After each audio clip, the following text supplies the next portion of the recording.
лучшее новогоднее представление – это волшебная сказка на льду. Ведь именно здесь, на катке, в любое время года царит особая атмосфера праздника. И сегодня в Ашхабадском спортивном комплексе зимних видов спорта ледовая феерия разыгралась с полной силой. До наступления нового 2021 года остаются считанные дни, а это значит, что совсем скоро жители Туркменистана увидят незабываемое новогоднее шоу.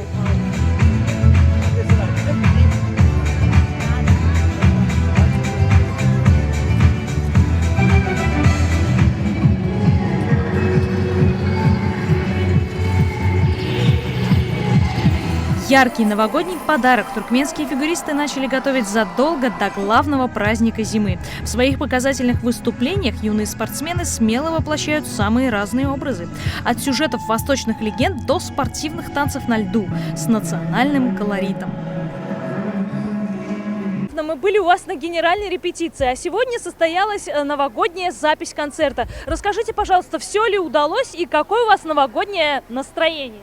Здравствуйте. Да, у нас была подготовка. Сегодня у нас прошло ледовое шоу, новогоднее представление. Все удалось, все получилось. Мы пережили волнение, девочки красивые, все выступили хорошо, наши танцы. Все у нас получилось.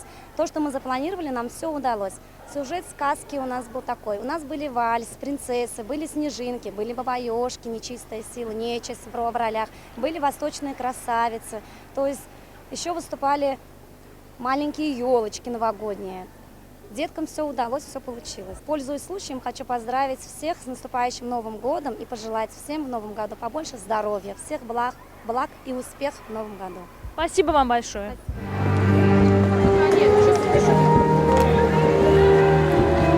Даже если вы никогда не стояли на коньках, уверяю вас, стоит попробовать. Море эмоций, радость в глазах и счастливое настроение вам обеспечены. А фигурное катание еще раз дает поверить, что в нашем мире живет настоящая сказка. С наступающим Новым годом, друзья!